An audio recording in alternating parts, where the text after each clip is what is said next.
All right. Welcome into the Questionable Podcast. You got Scotty Questions here with Miko. What's good, man? What up, dude? And we're lucky 2 weeks in a row. We got Gian. Brand new Lions. Oh my goodness. Here we go.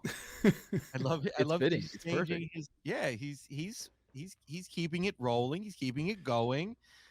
So welcome in everybody. Thank you. Please like, follow, subscribe wherever you listen to podcasts, and please hit that subscribe button on YouTube. Again, we appreciate all your comments, participation, good, bad, and the indifferent. We thank you. We do appreciate all of that. So without further ado, we are going to get in the lines real quick. I want to give a shout out to Messi and Argentina for winning the World Cup. I watched that game. That was a crazy game. It went to overtime and then shootout, and Argentina won. So it is official. Messi is better than Ronaldo. Officially, no questions. Can't argue it anymore. Messi's got the World Cup, so I'm really happy for him. That was a really crazy day. And so on Sunday, that happened, and then the Lions win in a close one, 20-17. And I thought after Argentina won, I'm like, there's no way both of my teams are going to win today. I just thought that. I was like, oh, man. Oh, boy, here we go. But for the first time in I can't remember how long, they both won. And the Lions outlasted the New York Jets 20-17. Guys, I don't know where you want to start. I'm going to let Miko start us off here, John. I just want to make sure we get the Messi thing out there. And, yeah, we have lots to talk about because I thought it was an interesting game. But I'm going to let Miko take it away here.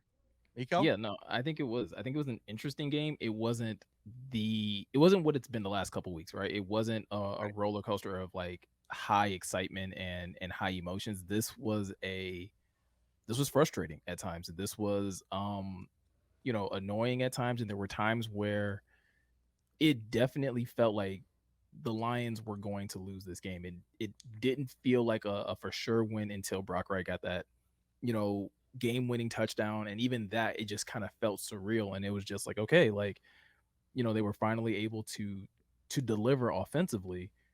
But this was a game where at the end of it, like, I'm happy they won, but it wasn't the same level of excitement. Like in our group chat, we have a photo that we kind of shared that was now our new photo for excitement. And John kind of like threw it in the group chat, and he was like me after this Lions win, and I'm like, I'm not there. We'll post it on social media. Please follow us at Questionable Tees on Instagram. We'll post it. No, I was just like, yeah. We might put Jared Goff's face on it too with the laser eyes. We'll throw that on there, and that'll be our T-shirt. That'll be our new tee. There you go. But yeah, like it was a good win. Like you don't apologize for wins. A win is a win.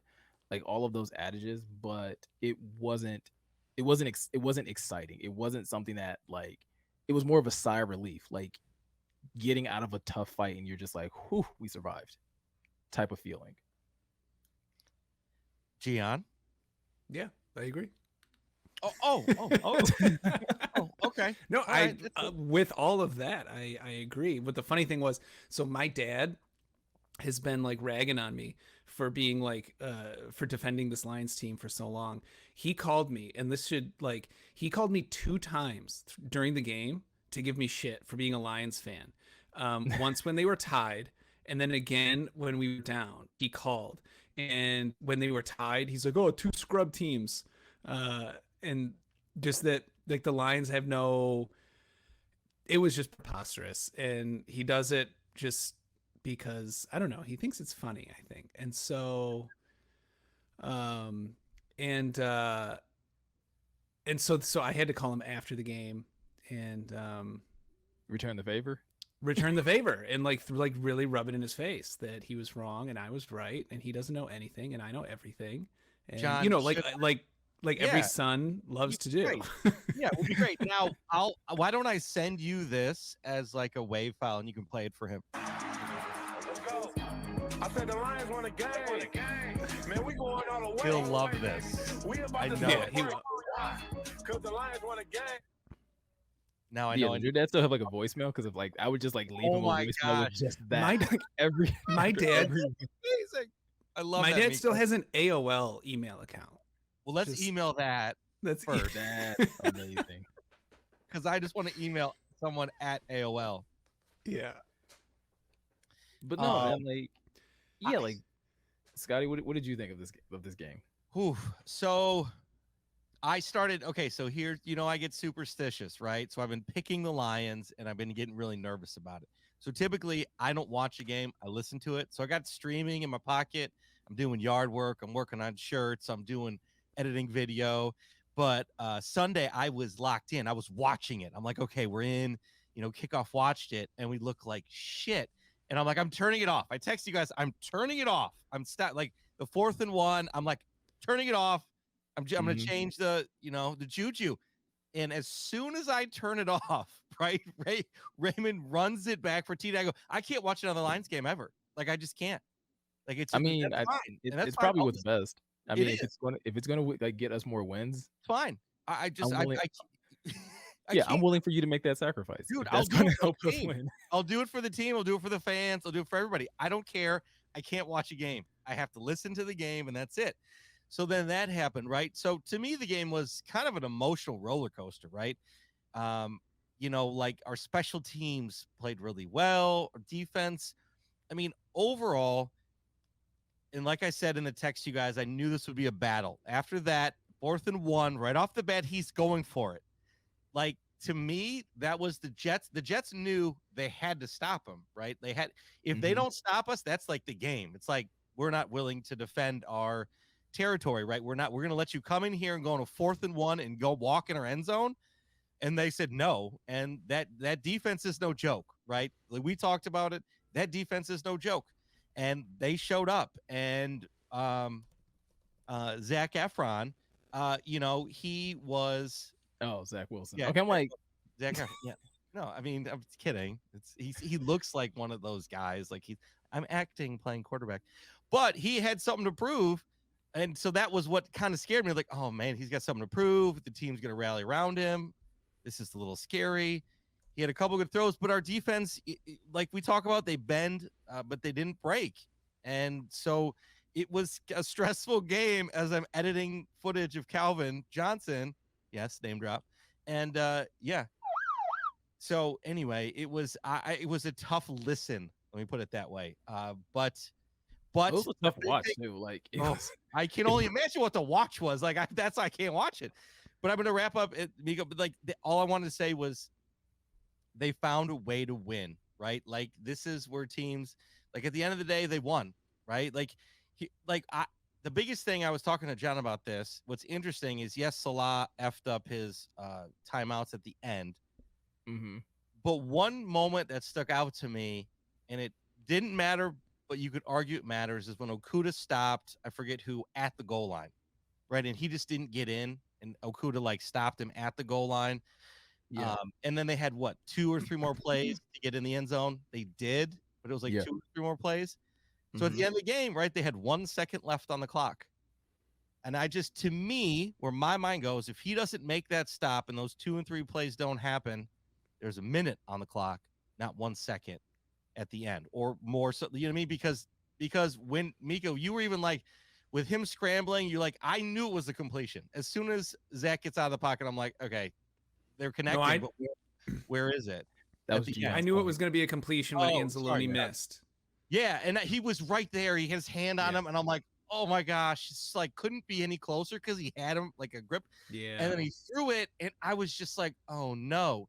Now, my point to that too is A, there'd be more time on the clock, and B, earlier lines in the season, maybe that goes to the end zone or goes down to the 20. Like, that tackle doesn't get made. I was really happy as soon as he caught it, came back, he did get tackled. Like, we were there to tackle him. So the field goal was like a 50-yarder that Greg the Leg missed. And so, like, it's those little things to me. And now everyone can disagree. I don't care. But that was like the Okudah stop on the one. Like, why does that matter? And it's like, to me, it took time off the clock at the end of the day. And that's how I saw it. But we could argue 100 different things. Anyway, that's it. No, I think that's a good point because. Oh, sorry. Go ahead. Go ahead, John. No, I was just gonna wrap up and say I think that's a good point because someone reposted that specific play because Okudah did have a pretty shaky game otherwise, but that stop happened at 4:25 left in the game. So So then it like did. that was pretty late in the game. So I think more to your point that was very important. Because I think it took them like 2 or 3 more tries to get in. They eventually did, but that for sure burned roughly a minute off the clock. Something off. Yeah. Yeah, I mean, I didn't really think about it that way. I mean, I guess it could. I guess it couldn't. I mean, it's a whole causality thing, right? Like if they get in Totally. sooner, like you don't. Yeah, we don't know how the rest of the game plays out. Maybe the Lions aren't in as big of a rush to get downfield, because there's more time on the clock. Like there's a lot of different things that can play out afterwards. But the thing that also really stood out was like you were kind of hinting at, like the defense played really well. Specifically, the defensive line played really well. Again, this is another game where they completely shut down the run game. Yeah. I think it was like 2.3 yards a carry. Under 3. Leading rusher had 23 yards. Like that was something they did really well. Now the passing, like the secondary, Oof. I have a hard time Rough. judging it. Right, this is why I have a hard time judging it though. In my Zach notes. Wilson was throwing up some ducks. Like He was. it was some like just Uh-huh. hey, I hope it gets there type of stuff. Like And when what about the one that got tipped and they caught it Yeah. anyway? Like, Yeah. I was like, how is this? I go, we're gonna lose this game. Like, what is this? Yeah, What kind of bounce is that? there were a lot of passes that like literally were leaving the frame of my TV, and I'm like, where the hell is he throwing that? Right. And then it just so happens to drop, and it's like, dude, I would hate having to cover that kind of pass because like it literally hangs forever, and you're just like, okay, now you're trying to like find positioning with your defender. Not to excuse the secondary, but the other thing I wanted to point out, you also said like, or we both kind of said that this was like it doesn't matter, like they won, and I constantly like wrestled with that thought process yesterday because in one sense it's true, right? All that matters is that they won, but on the other hand, this team struggles on the road. Like it was a narrative going into this game specifically about Jared Goff, but about this team in general, because I'll lump them all in this together. They haven't played particularly well on the road lately.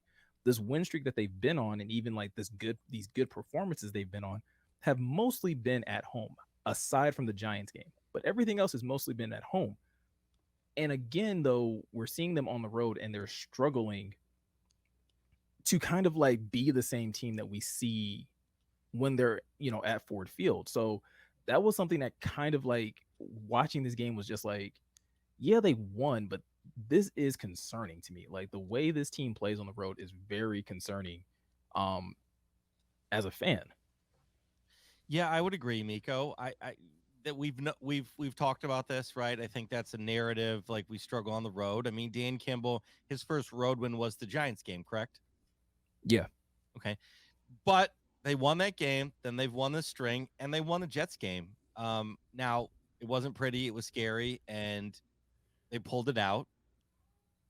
But like they've won 2 road games. Like I'm with you. It's not the same. 3. Bears Okay. were a road game. Yeah, they also won the Bears. And that was close. And like that one wasn't pretty either. I mean, obviously, like I said last week, like they rattled off 21 in the 4th, but like it was a game where you had to come back in, and that offense took forever to get started. Right. That's true. I mean, and we had but the Jets defense, right? We've talked about the Jets defense is no joke. We knew this was going to be a task, and we knew this would be a playoff game like style, right? And it kind of felt like that. Like every play mattered. We couldn't get going. The run game could not get going.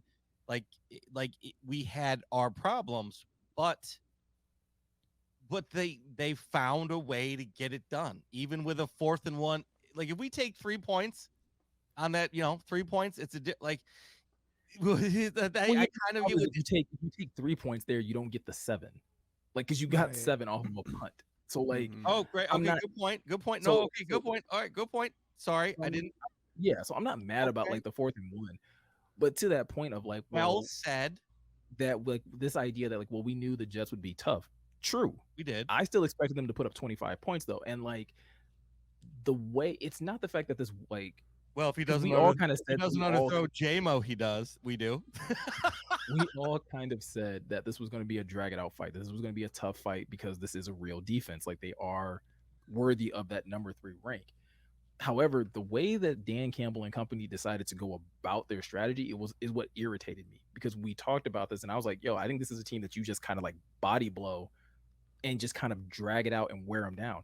And like the problem though is that like this offense never got into a rhythm. Like it was never looking like they were doing, like they were hitting body blows. It was just an aptitude on offense, and the defense is really just kind of keeping you in there. Jerry Jacobs gets an interception that gets you 3, but like you should have got 7. You were in prime position to get 7, but you end up getting 3 instead. Right. This didn't feel like a drag it out fight where you're exchanging body blows. This seemed like a drag it out fight where you're just hoping that you last. This felt more like a Rocky fight. We're treading water, right? They were. That's interesting you say it, because it felt like they were trying to like pull us down in the deep end, and we couldn't even stay afloat a little bit in the game. Like the 3 and outs. And Ben Johnson, he's called a lot of good games, and he had a great call at the end of the game to Brock Wright. But like you're running it on what, 2nd and 10? Like there's some things. I think Jeremy said it. Jeremy Reisman, probably Detroit, shout out. Like that was, I agree with him. And like, why are you calling that there? We can't run against them. Yeah, well, a 2nd and 10 run is a problem when you pass on 1st down. Like you kind of have to run it on 2nd down. If you pass it on 1st and you get nothing, well, then the next logical thing is like, well, we have to run it on 2nd down because we have to get something to make this 3rd down manageable.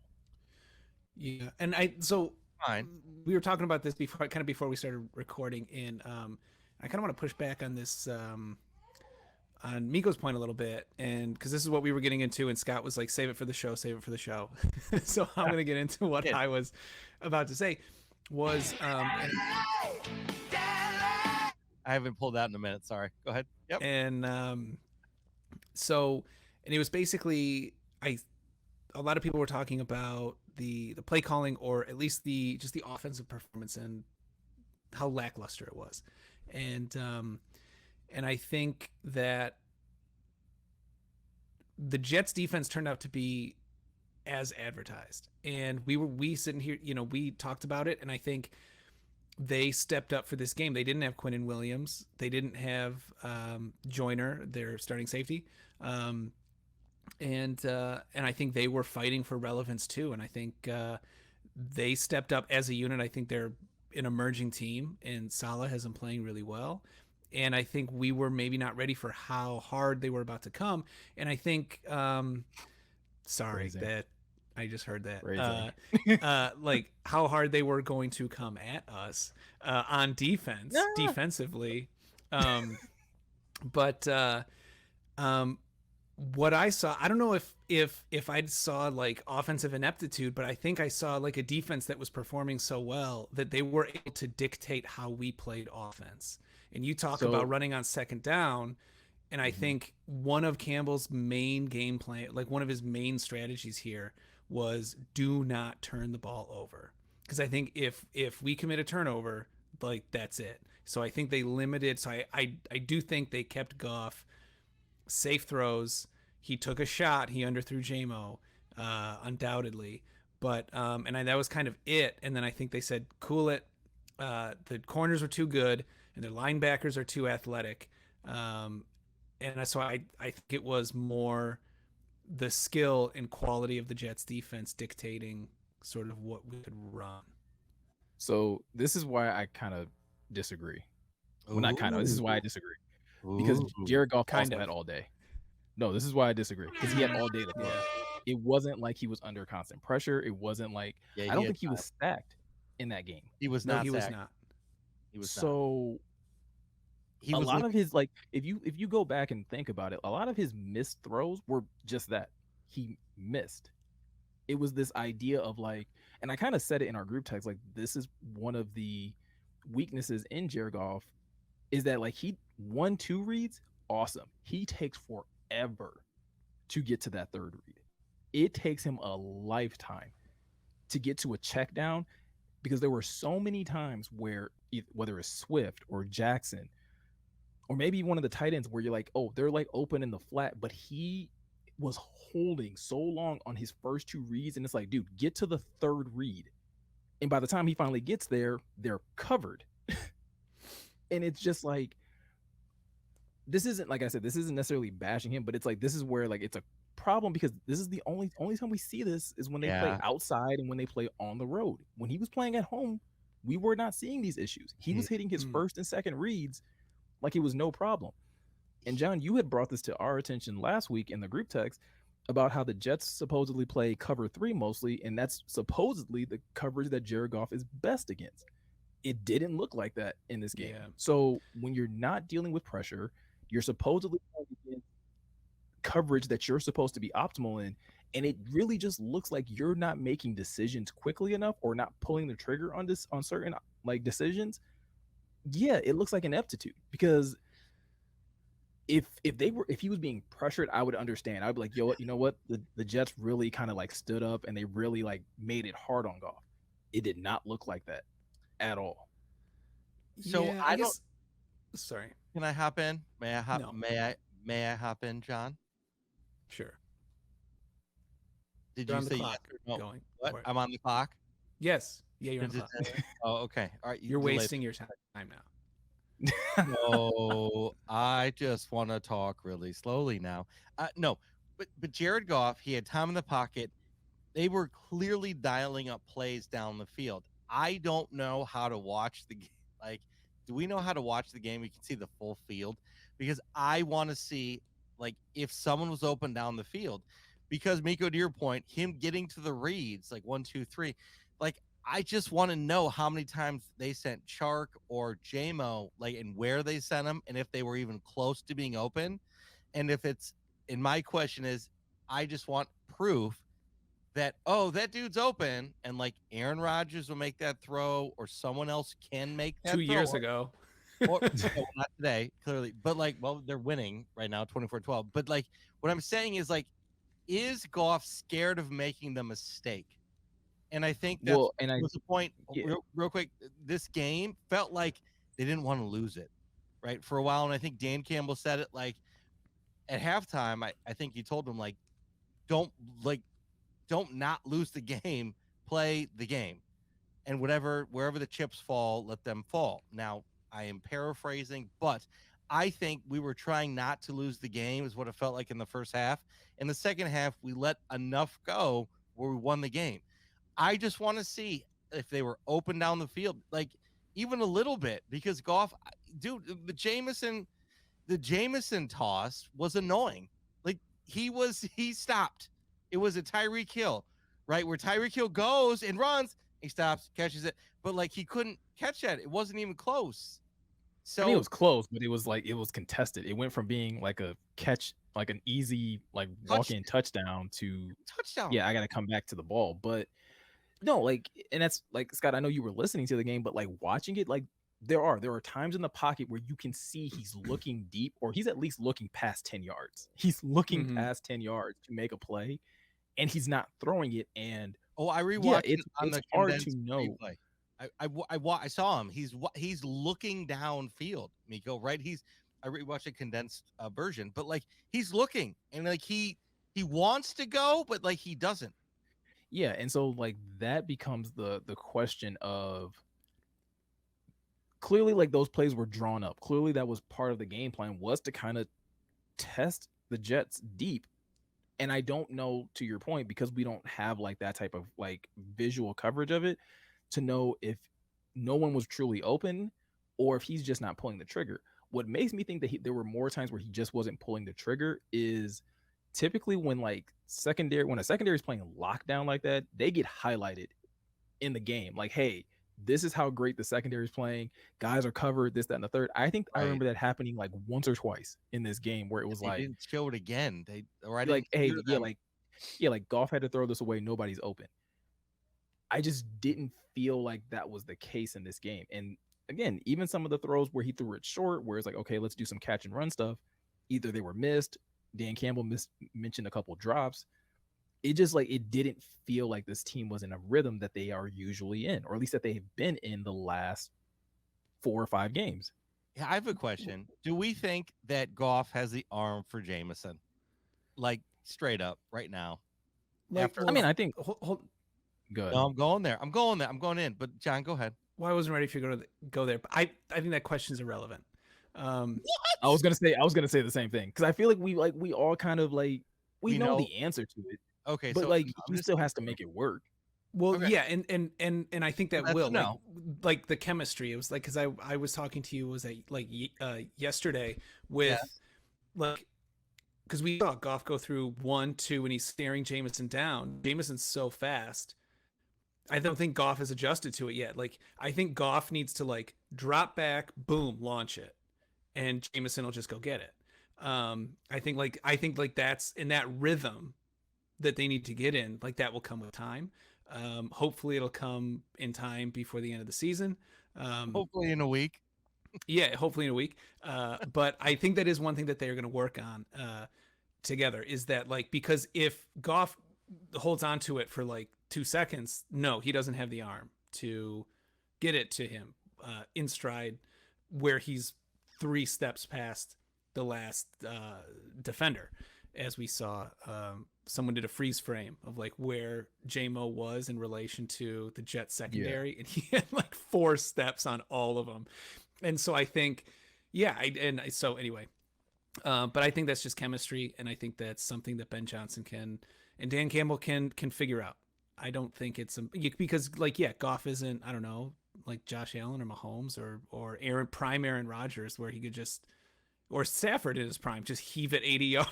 Heave at 80 Justin yards. Herbert. There's a lot of guys. Justin Like, there's a Herbert. lot of guys. I mean, yeah.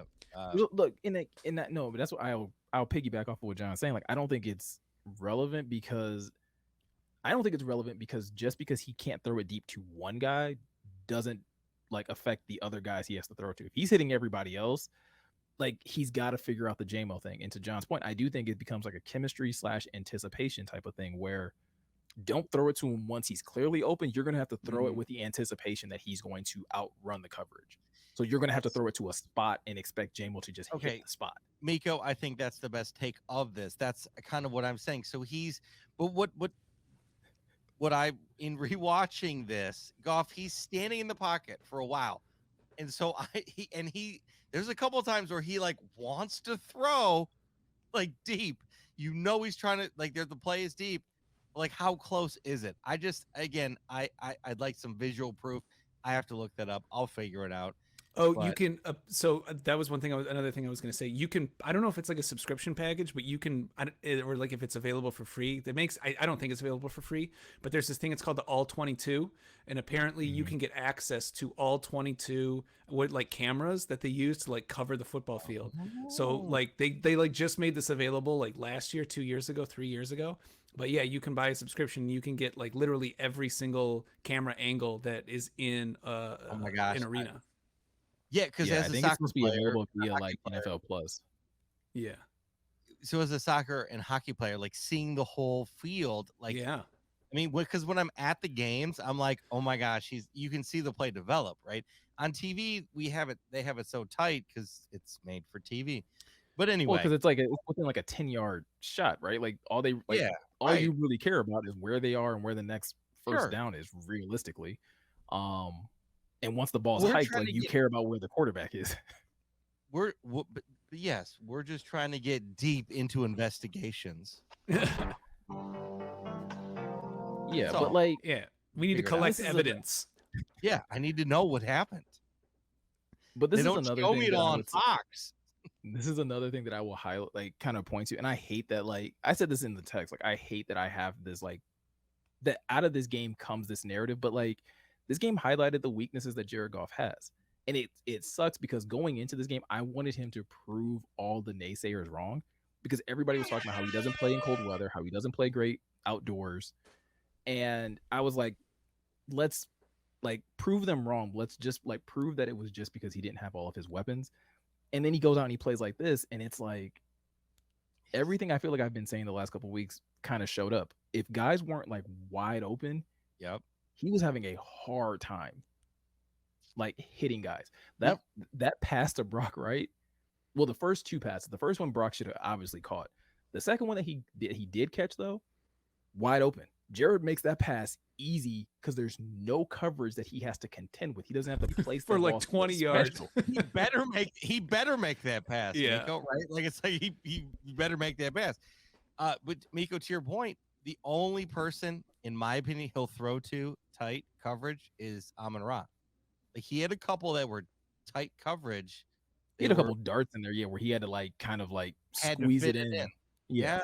But he'll only do that to Amon-Ra. He won't. He won't force it into anyone else, which I get. But also like, Well, because I think it's because it has to be downfield, and those passes become a little bit more difficult, right? The further you have to throw the ball, obviously, like accuracy becomes even more important. But it was frustrating. He's not accurate? No, I'm saying he's not accurate downfield, and I think his numbers say that. That's not even just me I saying agree. it. No, Miko, I agree. We're saying the same thing. I'm with you. I'm just trying to But get it. it was frustrating to see, like I said, Zach Wilson just throwing ducks, like literally throwing prayers up, and it's like, I'm gonna trust that Garrett Wilson's gonna get this, And the it's prayers either were Garrett answered. Wilson or no one. Yeah, Yeah. and it's like, He dude, gets deflected and they catch it. Like, are you kidding me? and so yeah, like it's stuff like that is what made this game just like really like tough to watch, because as great as the defense was playing, this game for a long time had it written on it like this is a game where the defense is going to play great and the Jets are going to get like a last minute touchdown that's just going to put it away, and the Lions aren't going to be able to answer because they hadn't had an answer all game. And by the grace of God, like Brock Wright gets a godsend from Ben Johnson that is just like an easy. It's a great play call. Like literally, Great if it was play call, though. like he had a touchdown run that was reminiscent of what like you would expect Kelsey or Kittle to do. Like it was Correct. I just kept waiting for him to get tackled. Like, okay, cool. He's gonna pick up a lot of yards and he's gonna get tackled, and we're gonna have to still get this touchdown. And it was like, no one's gonna. No one's around here. Everyone's on the other side of the field. Everyone's on the other side of the field. Yeah, everyone bit, and like that's what made that such a great plays. I think it was 2 plays before. It's exactly what they did.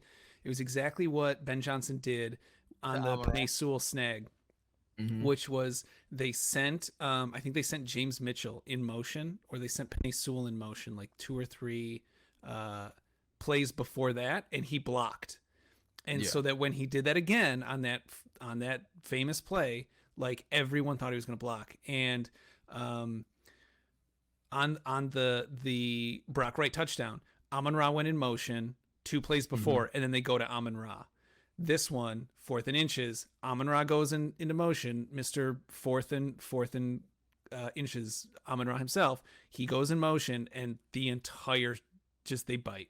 And Brock Wright, I think it was either Pete Schrager or Cowherd, like they mentioned this today, that Brock Wright held his block for like 3 seconds, like close to 3 seconds. He waited. And as soon as like that 2-second mark, everyone was like, okay, I'm easing off because he's clearly blocking. And then he just floated. And so like credit to Brock Wright for selling that.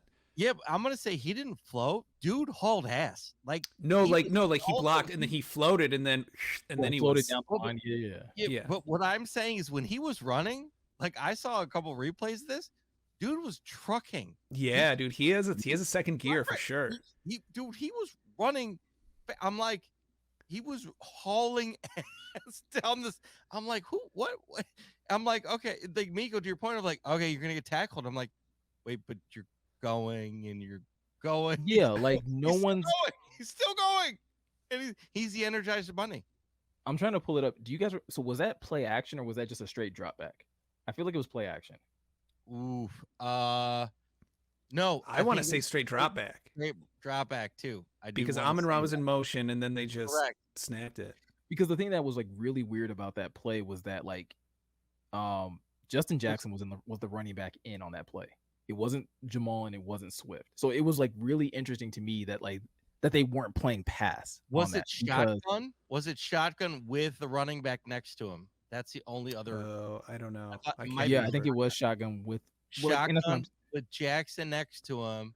Hold on, let's talk about something else while Miko pulls it up. That's instead fine. of us trying to recollect what happened. Well, I can talk about a lot of things. I want to give Khalif Raymond his day in the sun.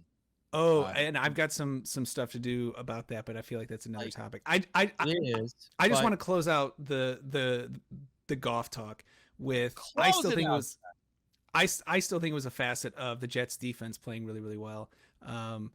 And because because we said road games in the past, he was, he hasn't looked this good, and I think like he kind of has, and he has been making deep throws. He threw bombs to Jacksonville. I just think that those, like, it wasn't there. Like, John. I just think that the defense was imposing their will on But this is the our thing, though, offense. John. But this is the problem with that, though.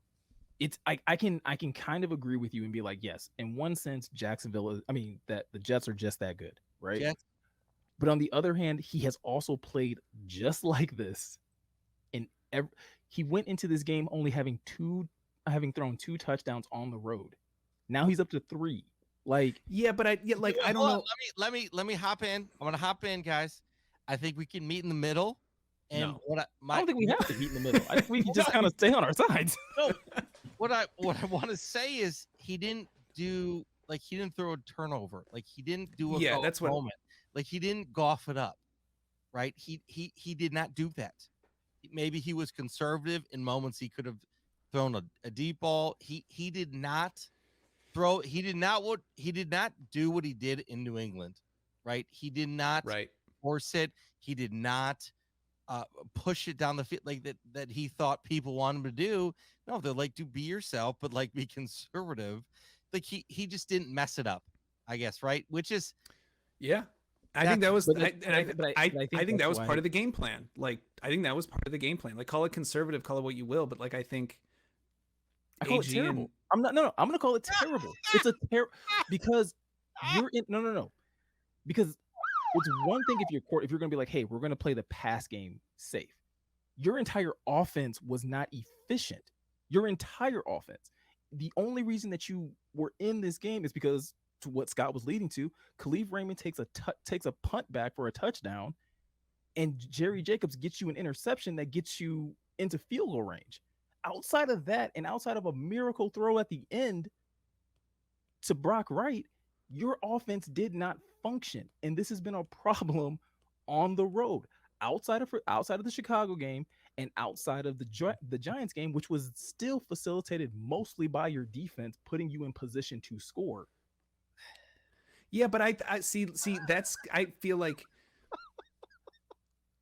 so you're not wrong. You are Okay, right. then like hold on. But I Let think it but I think there's important context, because like we're all talking about how this team was 1-6 and now we're 6-1. So I think like there's a lot of things we couldn't do in the first half of the season when we were 1-6. And I think so, yeah, True. you're like, if outside of the Chicago game and outside of the Giants game, we can't do this shit on the road.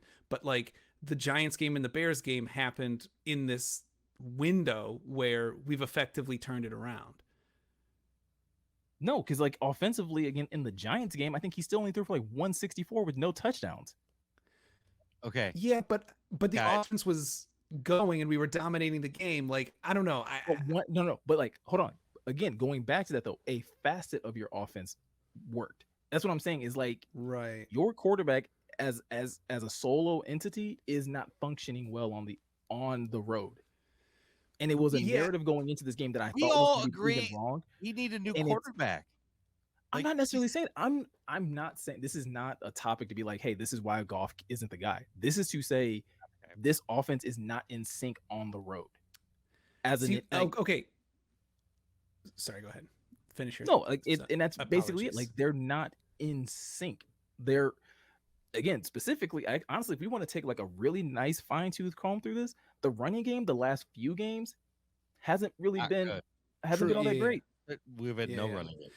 But I think that's the emphasis between like the offense as a unit wasn't playing well, but I think the team playing complementary football like won this game. And I think that's why Campbell has been emphasizing a team, like this whole idea of and so yes, the offense was lagging, the offense couldn't get it done. So special teams and defense steps up to help them out because this is a team game. And I think that's the other two phases stepped in. I don't know. Right. Maybe I'm like not willing to look to see the ugly ness in my child. Because this is why, like, again, because this is why it's concerning, right? We can sit here and be like, well, yeah, they played complementary football, but it's like you also played complementary football against an offense that wasn't very good. That's true. I'll give you Right? that, yeah. Like I think we would all agree that if this was like if they play that way, we're all like believing that they can kind of win out and get to the playoffs. You have to play on the road in the playoffs. This offense can't play like this. Mm. On the like they just can't. 3 touchdowns on the road. Like, oh, that's we it. didn't 3 passing. Yeah, Jared Goff has 3 passing touchdowns on the road. Okay, all season. Okay, did we find out if it was shotgun on the other? It was play action. So he fakes it too. So John's point, Amon-Ra does go in motion on the play that he throws it to Brock Wright. Amon-Ra goes in motion. Jared Goff is under center. He fakes a handoff to Justin Jackson. Everyone bites, and Brock Wright is open, close to 10 yards down the field. And it's like, it's horrible discipline by the Jets, because you kind of got to know personnel in that situation. They made a mistake. They were there was an interview with DJ Reed, and he actually spoke to this when he said someone asked him, like, didn't you guys have tape on this play? And he said, yeah, we did, but they've only ever run that play with a throw to Josh Reynolds. They've never run that play to a tight end before.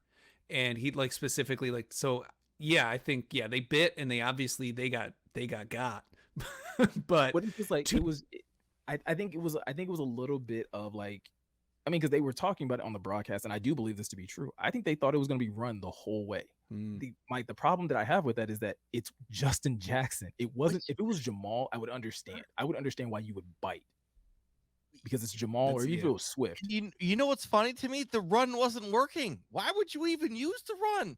This is what is laughable to me a little bit, like in regards to some of the defensive things when we do, like, yeah, we like to run it. Excuse me. We like to run it, but like, you really think we're gonna run that? We're not gonna run the. You're not 4th and inches. Wouldn't have been the worst decision. I think people would have like been like, why? We lost it 4th and 1 in the end zone. It was 4th and inches. That was a horrible listen again. Terrible run. Jamal's had a couple bad games. Dude, you could have done a QB sneak and done a like Allen jump over, got it, or a Stafford, I got it. You know what I mean? Like, in the end zone. What I'm saying is, like, I just don't understand that. But that's me. I'm not. I don't know. Well, because they rushed for 107 yards. The Lions did, like, so they still ran for over 100. So it was working enough. So if they had decided to run it, which is, are they the top 5 run defense? Yeah, they're top 5. I think like 3. Top 3 run defense. That's what I'm saying. 100 yards. Still ran for 100 yards. Okay, could this segue into our O-line conversation and like those guys O-line? I mean, if you want to, like, I mean, this. I'm assuming this was John's note about the O-line domination. I mean, no, that was mine. Oh, okay, so it's fine. But like, no, you don't think so? No, I just didn't know where you wanted to go with it. All it says is O-line domination. I didn't know where you wanted to go with that.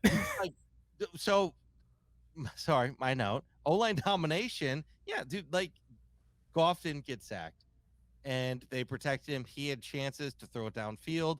I saw him, and he hesitated, and I think that his hesitation, and maybe that goes away, is the more comfortable he gets to his wide receivers and everybody, maybe there's a chance that he'll let it fly sometimes.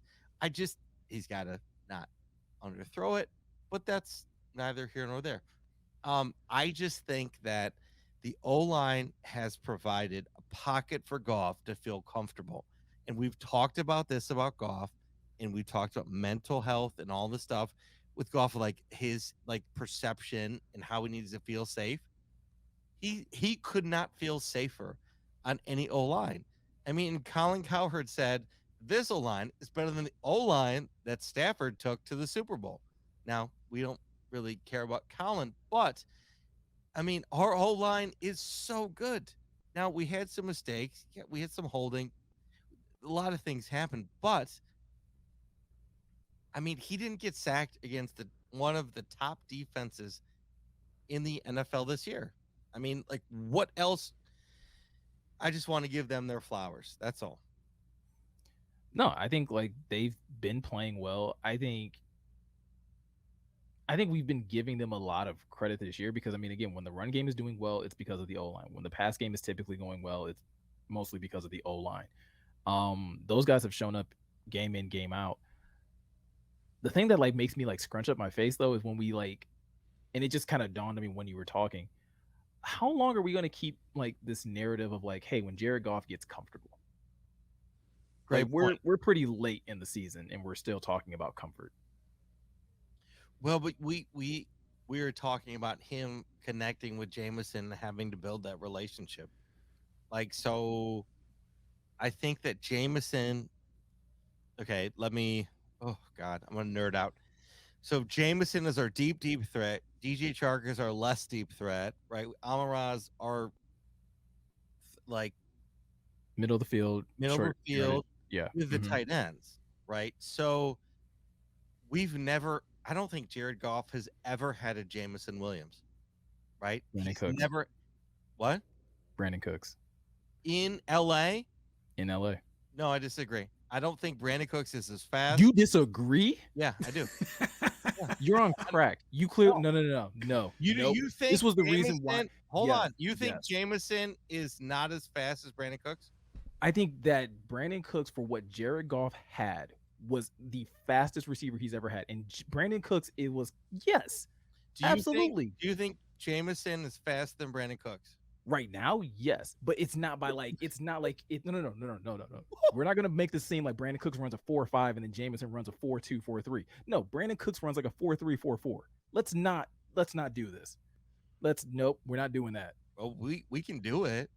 You can be wrong about it if you want to stand on a. We can do it. I know what you're talking about. Like, he can't hit. I mean, dude, he's been short on Jameson's tosses. Like, what do you? He's thrown how many passes to Jameson? A couple. Have they all been short? They have been, but that's not. We just talked about this, Scott. Like, we literally just had a segment where we were talking about how he has to get better with anticipation because he's not. But the idea that he's never thrown to a speedy receiver is false. Is absolutely false. His best season was when he had Brandon Cooks and he was airing it out to Brandon Cooks multiple times in games. Okay, that is a fact. You can go look it up. I agree with you. I agree with you on that. Then why? How do we get this deep into this conversation? Then is Jameson faster than Brandon? That's my question. He's just not used to that. What are you? How much faster do you think he is? This is the thing that I'm saying. This is the part that doesn't make sense. You're trying to make it seem like he's throwing like it's a difference between Brock Wright and Jameson. Like, they're both speedy receivers. This has been Brandon Cooks' calling card. Okay. All right. I'm just, to me, a slight difference as you get further down the field. It means more distance in inaccuracy, but that's all. Okay. I don't even know what that means.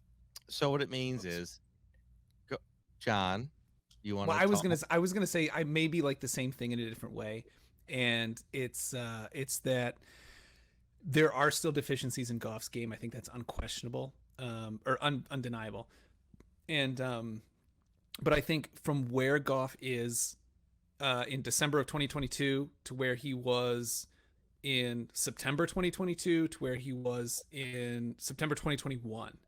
I mean, those are like three completely different quarterbacks. And I think, walk before you can run. I teach piano. That's how I pay my bills. And, you don't start out with like the hardest. No, that's not. You make music like, for like, no. The complex. You don't start with the most complex stuff with beginners. Like, you learn the fundamentals. And I think, as we talked about ad nauseum on this show, like, Jared Goff was broken and he came back and he's on the road. He's on the rehab road. And I think that these deficiencies, this anticipation, the he could not function in 2021 for like 3/4 of the season, spinning into sacks, running, literally turning his back to the O-line to run away from pressure. Like, this dude could not function. And now we're seeing him get a little better and a little better. So I think this winning on the road, yes, it's a problem. Miko's won me over with his 3 touchdown passes on the road this year. But I think this is a guy who's still developing. He's 26 still. I think. I guess. Well, so I mean, but the original question was, how long are we going to continue to use comfort as a crutch for him? Right. And that's a fair question, and I don't know, but I think it all just, my point is he's still like developing, and I know that may seem like a cop out, and I'll admit that maybe it is, but I think that who's still developing? I don't think we've seen Goff like plateau yet. I mean, it's certainly not linear. I don't think his development is like a straight 45-degree like linear progression. There's been ups and downs clearly, and he has to learn how to play on the road. But I do think from where he was at the beginning of the season, and in the middle of the season to now, I think there's growth. I think there's progression. The dude hasn't turned the ball over in 8 games, I think now, or 7 games. No, so that's growth. Like, no, I will agree with you. That is growth. Being safe with the football is growth. I think he's also been, like I've said in previous weeks, I think he's been gifted some amazing coverage, because dudes are running wide open and they're not being challenged at the line. They got a lot of that in New York. And I'm not saying that he's not developed. That wasn't the point of the question. The point of the question was just like, I'm realizing that we're literally 3 games left in the season, and we're talking about comfort for our starting quarterback, for a quarterback that's been in the league, that's been to a Super Bowl. Like, he needs comfort. He does. And it's just like, it's a weird thing where it's like, why are we still talking about comfort? He needs a shoulder to cry on. So just stop. Okay, so stop talking about it. I'm just asking why Scott Brown. Like, I just thought it was an interesting thing of like, how long are we going to continue this to be a narrative for him? That it'll because be like I don't. In my opinion, it's him. It's Jared Goff. Well, because specifically this question was spawned off of like Scott praising the offensive line and like, yeah, he's comfortable. And it's like, well, wait a minute. This offensive line has been playing well all year. It's not like I think they had one bad performance against New England where he kind of got ragdolled a little bit. But like, other than that, dude's been kept pretty clean. Yeah. So like, so like he's it's clean on the road and he still can't do, like, okay.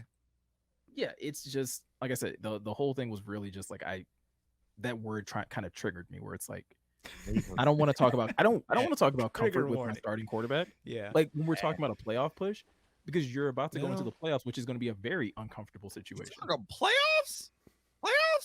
And speaking of uncomfortable situations, what's up? Dan Campbell found himself in another uncomfortable situation in this game where he repeated a similar mistake. Oh boy, that he did in the Minnesota game. And I've been seeing it get a lot of traction today. Right, it's been a talking point for a lot of radio stations, like local radio stations, fans, and stuff like that.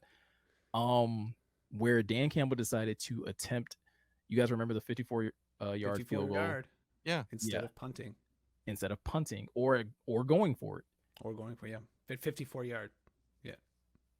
Are you concerned, A, that Dan Campbell's repeating, like that he's prone to repeat the same type of mistake? And secondly, do you think it's a big deal? Like, do you think it should be something that people need to be like harping on this much? Because like we said, they won. I'm gonna hop in, John, if you don't mind. They won, so no.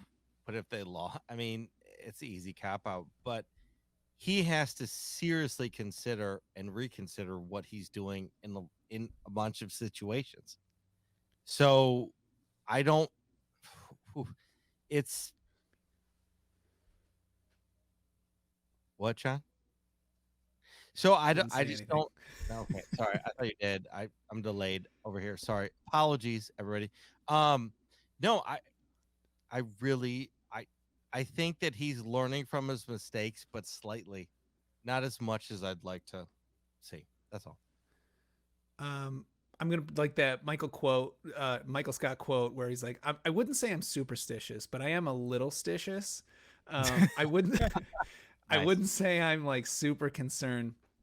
Why this play call bothers me a little bit. It bothers me a little bit because it was the exact, like, down to the yardage of the field goal, it was the exact same situation. Same down, same yardage field goal. We were down by 3 in the Minnesota game. We were down by 3, or sorry, up by 3, right? Sorry, Up by 3. So we were up by 3 in Minnesota, up by 3 in the Jets. 54-yard field goal, 54-yard field goal, fourth down. Like, down to a T, and he made the same call after admonishing himself in the post game, saying, "This haunts me. I'll never forget this in my life. It haunts me." Now, the only thing that I think of is maybe he had more trust in Badgley than he did in I can't even think of who was our kicker at that time. Doesn't matter. Santiago is the I think it was the only Santiago, name that yeah. comes to mind, but we've never had Maybe. a kicker named I don't know. Santiago. Santos? Maybe, was it? Anyway, it doesn't matter. Let me go set. So it bothers me, a little bit, but maybe he just trusted Badgley a little too much, and from now on he's like, okay, if it's 50 plus, no, punt it, don't, or go for it. If it's under 50, sure. Which, frustratingly enough, was the issue with Riley Patterson, and we got rid of him. Yeah, I literally didn't think about it in the moment, right? And so this is the reason I'm gonna say I'm not. It's not a big deal to me because it wasn't a big deal in the moment. And if I say it's a big deal now, it's a big deal now because people pointed it out on Twitter. When I saw it and I saw the decision, I was like, okay, this makes sense, right? You're 54 yards away. I think Badgley's long is like 58, something like that. And so it's like, okay, this is makeable. And when it was short, it was like, all right, cool. Like, yeah, it kind of sucks. You just gave up really good field position. But it wasn't until I saw like all the comments on Twitter and stuff where people were just like, oh, he made the same mistake. This happened in Minnesota. And it's like, oh, well, yeah, that kind of sucks. And I wasn't connecting the dots there. So I would be very disingenuous right now if I said it was a big deal, because it wasn't a big deal to me in the moment. Granted, yes, I would like Dan Campbell to be a little bit more like proactive into like not making these types of mistakes again, because if, to everyone's point, he is so vocal on how big of a mistake that was. So to make it again, where the only difference in the two situations is the time on the clock. There was more time on the clock in the Jets game, so technically they had a chance to rectify this mistake, and they did. But when your defense is playing that well, or at least your defensive line is playing that well, you would have liked to see Dan trust them a little bit more, especially because it wasn't a 3 and out. It wasn't like, you had got a short field and then your offense went 3 and out. You're like, oh, maybe my defense is tired. Let's get a punt and like give them a little bit more time to have a break. Like, no, you should have just punted. Yeah. Well, that is my ultimate. There is one difference because I completely agree with everything you said, but again, contextually, there is another difference. And the difference is the defense that played Minnesota week 3 and the defense that's playing now is so different. Like the defense in week 3 could not stop like I don't know, a high school football team. Could not. They could not stop a high school varsity team, and now we're stopping, Josh Allen and Stephon Diggs. We're stopping Dalvin Cook and whoa.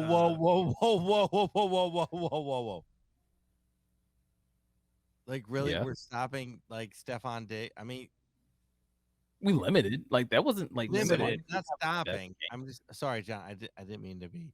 I didn't mean to root. You really came in hot there for someone who didn't mean to. Yeah, like, dude, we're not stopping them. We are mitigating. We're bending. We're not breaking. I'm sorry. Yeah, but we weren't doing that in the beginning of the season. Like, Seattle put up 48 on us. Seattle put up 38. New England put up 29. The Vikings put up 37, 30, however many they did. I mean, we could not get us. Seattle didn't punt once in the game that we played against them. Yeah. And now we're holding teams to under 20. Like our opponent's PP points per game average is like 17.3. So I think that was another thing that might have been entered into the calculus that Campbell used to make that call. Yeah. But I mean, he's gonna have to continue to. I mean, he's gonna have to learn from this game and then hopefully make some better calls in this Panthers matchup because I think it was Dan Miller that I heard say this on 97.1. But like, the more they win, the more pressurized like each of these games feel, and that's kind of how I feel about Carolina, where like they're not scary, but it's just because like they need all of these games, they need Yep. all of these wins to really make a push to the playoffs. So, I mean, We got to win. I like I was way more cautious about the Jets. I feel uncomfortably optimistic about the Panthers. Like uncomfortable because it just feels like something could go wrong. But they're like being completely honest and transparent. There's not a lot that scares me about this Panthers team. Offensively or defensively, there's just not a lot that worries me. What's the biggest thing that worries you in this game? That Jared Goff and this offense continues to play like they've been playing boy. on the road. Okay. All right. Okay. Like it's a Lions thing. Like honestly, like I can't think of DJ Moore So- hasn't like has been having one of the worst seasons of his career, mainly because he's been having to juggle quarterbacks. Sam Darnold, while he did destroy a Monday Night Football game for Matt Patricia and those Lions, I mean, for the most part, he's had a very like lackluster season. Their defense just gave up what 24-26 to Mitchell Trubisky and the Pittsburgh Steelers. Mm-hmm. Like it this is what I was talking about earlier in the season where I'm like, as you hit this stretch, these are the teams that are either on the same level as you or worse than you, and you should beat these teams. And that's very much how I feel about this game, where it's like it's not a lot of like nerves. It's like, no, go out and dominate this team because I feel like you're better than this team. I feel like you have a better collection of talent. I believe you have better coaching. I believe that you have better game planning. Go out there and show it. Yeah. Panthers are 0-6 when held to under 100 yards rushing, and the Lions have not allowed more than 50 yards rushing in their last 2 games. They have not allowed a 100-yard rushing game in 4 of their last 5, and the Bills were the ones to break 100. We held Dalvin Cook to 22. We held Saquon Barkley to 89. I do think if that is the key to victory, then I think, again, not trying to take anything for granted, but it certainly seems like our run defense is the best defense we have. And that's what they rely on to win games. And so I think it's a Lions win. You want to put a score on it? You know, I feel like I always like every time I undershoot it, they score 35 plus, and every time I'm like, okay, let's go 31, they score like 17. But I do think I'm gonna rehash my score from this past 27-10. Okay, Scotty. 30-27. I think the Lions win. It's a field goal. Another field goal. No, I mean, honestly, we're on the 6 road. weeks in a row now. Yeah. Oh, yes, and I've been right a couple times. I just think that here's the thing: the Panthers are fighting for a playoff spot too. They're not out. Like if they win out, like here's the thing: we're at the end of the season, quote unquote. If teams win out, yeah, we could get there. We could do this. This is, I think, the fourth quarter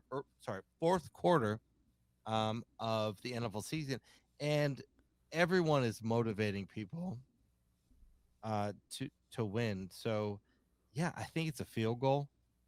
I hope we win more. I think we win more, but like I really do believe it's a field goal game. Sorry. How disgusting is the NFC South? The NFC South is still Oh. not determined. Yeah. And like everybody has like 8 or 9 losses. Yeah. Like it's just gross. Yeah, but here's the thing. If we'd won, like, let's imagine we won the games early in the season that were so close. Yeah. I mean, we would be probably the Vikings, right? But the Well, difference so- is we're a good team, and they're a. I don't want to say Frauds. they're fake. They're Well, frauds. I don't- Be controversial. I think we are a better team than they are. Yes, I do. I think we're a more complete team. for sure. And our schedule does not reflect that. Yes, but they're 10-3. So this is a question that I'm not sure. So say the only game we won in that first half of the season was against Minnesota, as it came down to the wire and blah blah blah. So that would put us 5-0 in the division, and and that would put us at 8-7. And let's even say that Minnesota is still 10-3. Would that put us as the leaders of the NFC North because we're undefeated in the division? I don't know how that works. Well, they wouldn't be 10-3 if we beat them, right? Oh, so sorry. So yeah, so let's just say they're 9-4 and we're 8-7, but we're 5-0 in the division and they're like 4-1. That would be huge. We would be. Yeah, I still think they put. So I still think they put the NFL puts your overall record over your division record. Oh, interesting. Okay. Yeah, because I mean, at least that's the way it looks, right? I mean, like if obviously in the event of a tie, then yes, divisional record, right? That's going to determine who's first or second. But getting back to the Panthers, I have a hard time like picking a score for this game because I feel like the Lions are so much better. I mean, the Panthers are 30th in yards per game. They're 30th in passing yards per game. Ooh. 17th in yards per game. They give up about 22.4 points per game, and we know this Lions offense is like they're 5th in the league in points, averaging 26. So it's like it's almost like a given that like, well, we should be able to put up points. It feels like we should be able to put up points. So I'm gonna go back to the well of 31. I'm gonna go to 31. Love it. I'm gonna go love it. 31-14. Oh my god. 31-14. Love it. Yeah, they scored 31 twice on the road. Spread is 2.5, which it's a field goal. Yeah, it's a field goal because this offense hasn't been great like for the season on the road, but in this win streak in Carolina, correct? It's in Carolina, right? Yes, and on this win streak, field goal, or like in this span of winning that they've had, they've put up 31 twice on the road against the Giants and against Chicago. There's no reason to think that they can't put up 31 against a work. And that's the other thing too. Chicago, I mean, defense isn't great when we play them. I would still think that their defense is better than Carolina's. And the Giants defense is definitely better than Carolina's. So yeah, I don't think 31 is out of the norm. But with Carolina thinking they can get into the playoffs, does that affect anything? So does us thinking we can get into the playoffs affect anything? No, I think we know we can with a win. See, now you're just construing the logic to fit a narrative that you want it to fit. If you want to believe that yes, Carolina wanting to get into the playoffs means that for some reason or other they're going to play harder, I guess they should have played harder last week. I guess they didn't believe that they could get into the playoffs last week when the division was up for grabs too. Okay. Just asking the question. So I have my closing thought is going back to something Scott mentioned that we didn't really touch on was Khalif Raymond. And yes, please. Yes, please. And so this was a point. Someone posted a snippet of this on the Athletic podcast. They talked about special teams just in general for the Detroit Lions. And Dan Campbell played for Bill Parcells. Dan Campbell coached with Sean Payton, who was from the Parcells coaching tree. Bill Parcells has this adage, 100 net special teams yards translates to 7 points. And there's a whole big long article getting really into the weeds about like the actual metrics there. And it's kind of true, but also kind of not. It was really a weird article. But anyway, there's this thing called EPA, extra points added. Mm-hmm. And it is basically when a team possesses the ball at the 50-yard line, the probability that their drive ends with a touchdown is 30%. And because the value of a touchdown is 7 points, the expected points from touchdowns on the drive is therefore 2.1. And it's essentially as teams approach their opponent's end zone, the probability of scoring increases, essentially. And adding together all the values for all potential outcomes yields the total expected points. So if you're still with me, the Lions have gained 45 extra points added on special teams total this season. That is 13 more than any other team in the NFL. Only 8 teams have more than 10, and the Lions have 45. They are so far. They have 13 points more than any other team in the NFL. I think we heard Dan Campbell emphasize special teams, and everyone's talking about Ben Johnson, and he deserves all those accolades. But Dave Phipp, special teams coach, special teams coordinator, I think deserves so much credit because, as Miko pointed out, our offense did not win that game against the Jets. Special teams and defense did. And so I think combining that with, Panthers are going to be, I think, punting a lot, hopefully. And we're going to see more Raymond and more Khalif Raymond. And we're going to be seeing more Justin Jackson. We're going to see some more great field position and more of that sweet, sweet EPA. With you giving credit to Khalif and Dave Phipp, I want to give credit to another group of guys that we didn't talk a ton about. And that's the D-line, specifically Romeo and James Houston. Romeo played his second game back from his Achilles injury, 2 sacks. And they were monster. Like they were, Romeo looks like he's getting back in his groove type of sacks. And James Houston just talk about a hidden gem. Like talk about just obviously Aiden has 7. James Houston is now officially second. 5 with 5. 5 in 5 games. Like time, like his time playing. 4. No, he's got 5. He has 5. He has 5 sacks in 4 time games. played though per sack is. I understand. It's unbelievable. Yeah, it is. It's freakish what James has been able to do, and it's a huge credit to him. Huge credit to Brad Holmes to be able to have the balls to draft a kid from an HBCU. Like, dead serious, because it doesn't happen nearly enough, and that's what coaches like Deion Sanders and other players and coaches at HBCUs have been calling for. Is like, hey, these guys can play too. They may need a little more coaching. They may need a little more development than this other guy that you're going to get from Alabama, or he may need the exact same. But if you go down there and you really evaluate talent, Mike Tomlin said this on the Pivot podcast, which is one of my favorite podcasts with Ryan Clark, Channing Crowder, and Taylor. He said this when he was on there, where he laughed at the idea that he laughs at coaches who don't want to coach players.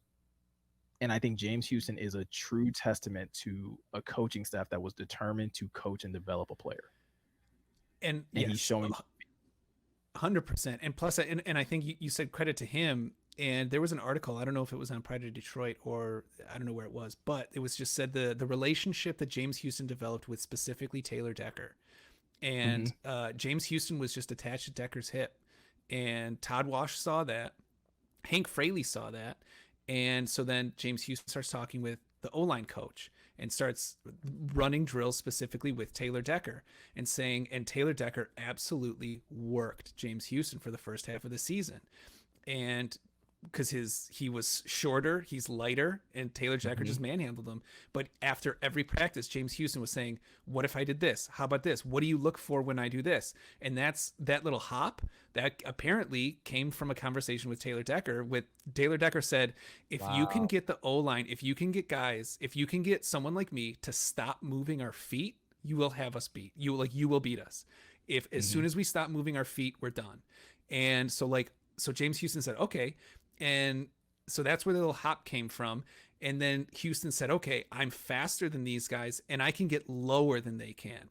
And so it was all this relationship between, it was all effort and attitude on James Houston, and then camaraderie on the team, and then coaching with Todd Wash and Hank Fraley. And look at that, 6th round pick is 7th round pick 6th or 7th round pick, is Sixth round now pick. You're fine. 6th round pick, has 5 sacks in 4 games and looks to be a staple of this D line.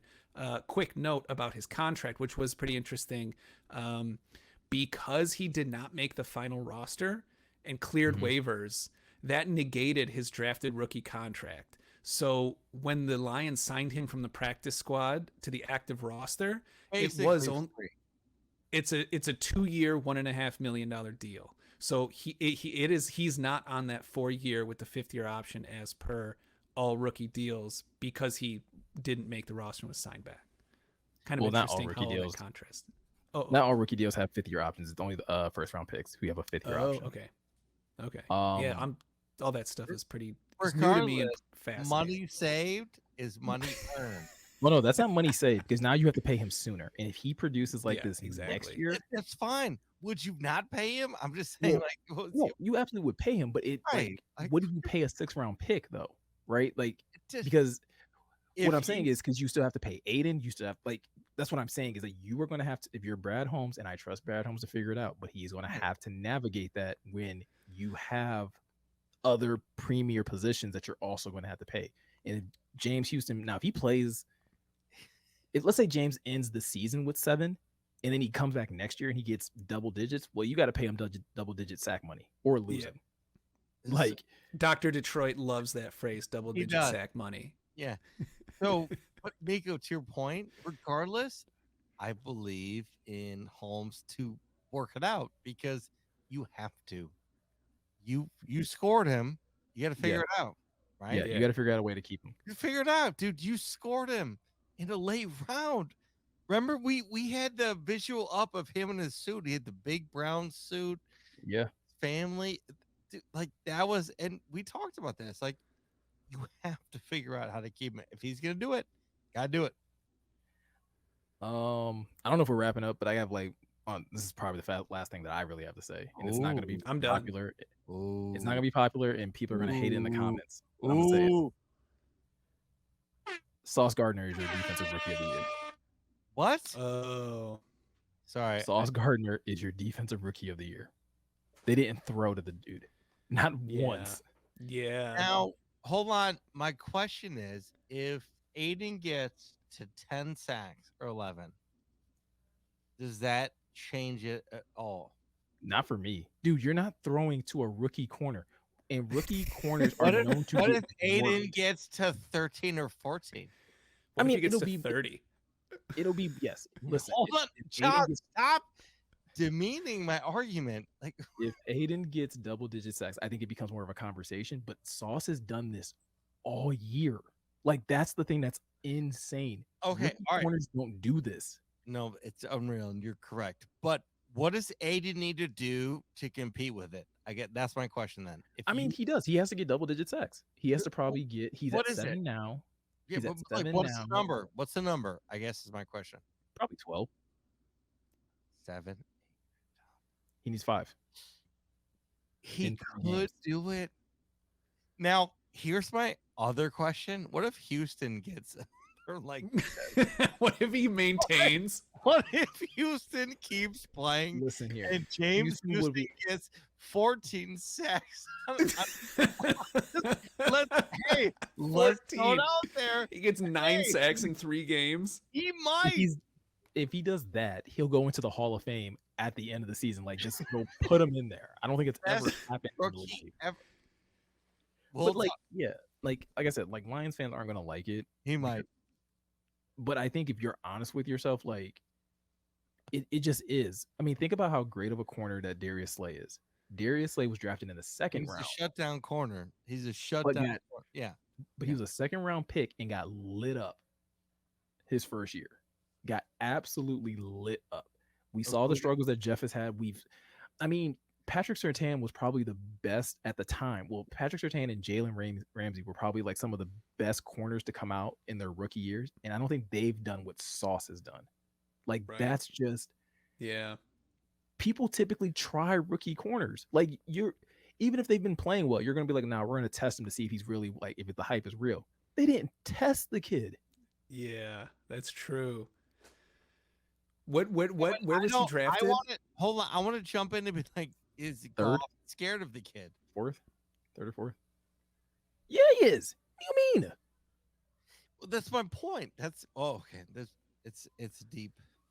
Like, dude, The whole team, the whole coaching staff was scared of him. They were like, "Yo, wherever you throw the ball, you don't throw it at one." And that's crazy because I think Sauce only has like 1 or 2 picks. Like it's not like he has a ton of picks, but they're just like, "You don't throw it to him." Yeah. But that was all I wanted to say. I mean, again, hopefully that doesn't piss anybody off. But if you're being realistic with yourself and you watch that game and you understand football, dude, rookie corners don't get that type of treatment. They don't not get thrown at. They typically get picked on. did we give Aquara his flowers today? That's what I Yeah. want to make sure we. Yep, I made sure. Okay. Hit that. Yeah. Yeah. Which is amazing. And I think, again, and I know I said I was done, but after this, I'll be done. I think it speaks more, like, again, to the staff that Campbell's put together and that Brad Holmes has put together, and how they deal with injury. Because it certainly seems like they're easing here we Jameson go. back in, and when Here we they're go. ready to unleash him, oh my God, watch out. Here goes. Okuda was on this, and like he didn't play until he was, now granted, he had the whole off season, blah blah blah, whatever. But Mhm. Josh Pascal, he was out. When he came back in, he made an impact. When Jameson came in, second drive of the game, first career reception, touchdown. And Romeo Cora, I think that's the play, is like you are only ready to come back if you're ready to make an impact. And I think that's just his philosophy. And I think, So it's having made- said that, what about it doesn't Kaminsky, seem right? I mean, Well, Kaminsky's he been was- solid all year. Like, yeah, he was a free agent, and then he started, what I'm and then saying, he man. got injured, and then he came back. He's still in a club, His right? hands. Yeah. Yeah, Yeah. yeah. So I just want to throw that in too. Like Kaminsky deserves a couple flowers. yeah, like the same type of love that we've been giving the O line all year. The D line deserves that same type of attention just for how they've played again these last 6-7 games. The whole defensive line, Hutch, Bugs, McNeil, again Romeo being back. Pascal is still, again he's probably not getting like the tackles and the sacks and stuff like that, but he's making impact plays. Like if you go back and watch some of these like disruptive plays in the middle, it's probably Josh Pascal like pushing a tackle or guard, into the backfield. So and then James Houston is, like we already noted, like playing really well. And then you have Kaminsky that's locking it down as well, being a force in the middle. So this is probably the most talented defensive line we've had since the Sue, Fairley. I even want to say, like, I think it was like what, Sue, Fairley, Vanderbosch. Yeah. I don't know if we still had Averill, but like it was like, Mika, remember, like they were that yeah, deep, but do you think this is better than that group? Oh no, not yet. They got to prove that. But it's as talented as it's ever been. I'll It's disagree. as talented as it's ever been. I'll disagree though because they believe. I was just gonna say, because they're not psychopaths and they're stomping on not- people and drawing No, insane penalties. They're on the same page. Like they're all not. In They're on my the same page. opinion. Yeah, I'll give you that. I mean, Sue's squad was on the same page too. Kill anything in sight. Stomp it in the face. God. All right, we're gonna make Yeah. a T-shirt for Sue just for Miko. Like, listen, I love Sue. I don't care what anybody Yeah, says. I As will- crazy as that dude was, we needed it for that time. Oh, for sure. He was Do such a you compliment to think- Schwartz's hold on. like insane, crazy energy. Late night. Do you think Sue comes back to Detroit? Never. You know, he might. I think he might. No, he's Dude, I he's don't up- know. He's I'm up shocked. For it. He's up for it, He's in Philly. dude. He will highest bidder. I think if Philly makes a run and they win a Super Bowl, then he probably retires. He'll have 2 Super Bowl Yeah. rings. You think? I don't think Philly wins, but we can talk about it next week. I don't think He's Philly wins. yeah. I don't like. This is not a knock on He can Sue, do it. but I think this is actually like a compliment to him. I think he's already like good friends with Warren Buffett. I think if you look at his Twitter page, like he has set up an organization that coaches young players on like how to manage their money and like how to not get taken advantage of by the myriad of swindlers that try and like latch He's onto these also young players. into NFTs. Yeah. And so I think he's so smart. Like I was listening to interviews with him back in the day, and I was like, wait, this is the same dude that's like a just raging like animal on Get you a D tackle that can do both, baby. Get you a D tackle that can do and both. so I think he's got too good of a head on his shoulders that if Philly makes a run and he gets another one, he's done. He's like, all right, I got business ventures to run. I have a life, and this was great, but it set me up, and I'm gonna go do the other thing. All right. Well, I think that's it for today, right, guys? Yes, sir. All right. So here's my question. Both of you both have votes. No, you both have votes. Should I go straight gray on the beard? And I will do it before next week. Should I go straight gray on the beard? You both have votes. Now, I don't know what do you mean straight gray? Have you been dyeing your beard? So you've been dyeing it? No, this is normal. No, it's just okay. Beard is actually that gray. But I am thinking of dyeing it all gray. I mean, like, I'm 40. Like, this is where I'm at now. No, yeah, I think you let nature take its course. Really? Don't rush nature. John? Dignified, salt and pepper. Yeah, you do the. Now, I disagree. I feel like I should go straight gray. I don't think you should. I don't think anyone should ever rush the graying process. Now, the receding hairline thing, when God says it's time, like just check out. Like it's just shave it. Yeah, I get it. Yeah, just take it back. Like don't hold on to that. But the so gray, you guys agree? Like leave it be. Yeah, we should do. We should have some sort of fun to. Well, here's the thing: if I dye it gray, it'll grow back brown. I mean, that'd be fun. Well, and that's why I say just let nature take its course.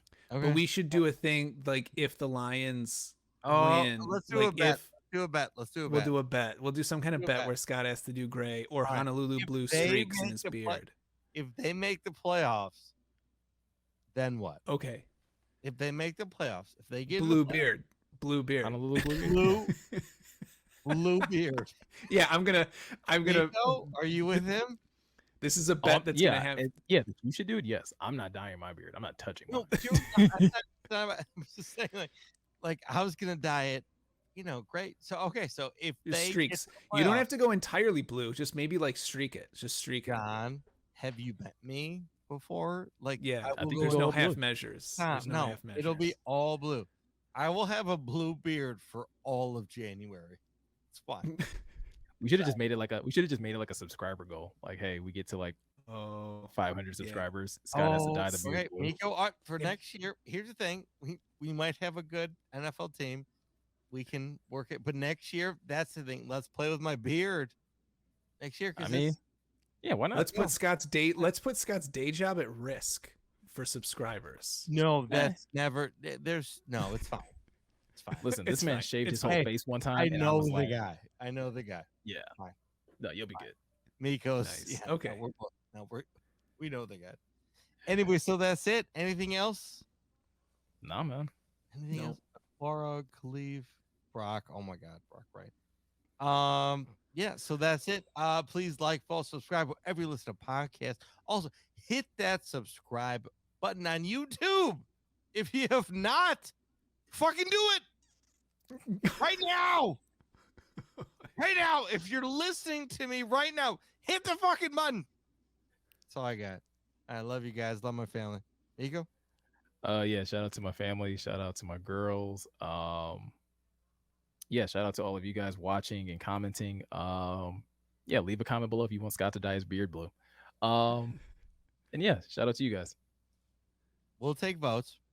I want to thank my family. Want to thank my girls. Karina, we heard it the whole time. Oh, you did? You could hear that? Oh yeah, girls got vocals. Yeah, but like, dude, she's a badass. No, it was she put us through the ringer 2 days ago, where I mean it was bad. Like if she was awake, she was crying, and then from like 7:36, from like 6 to then like 9:30, it was like wailing, like tortured. I'm in pain, wailing, which is inconsolable.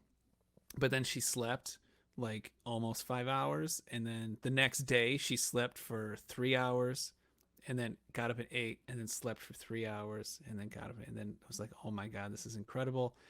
And then she was a little fussy today, but that was nothing.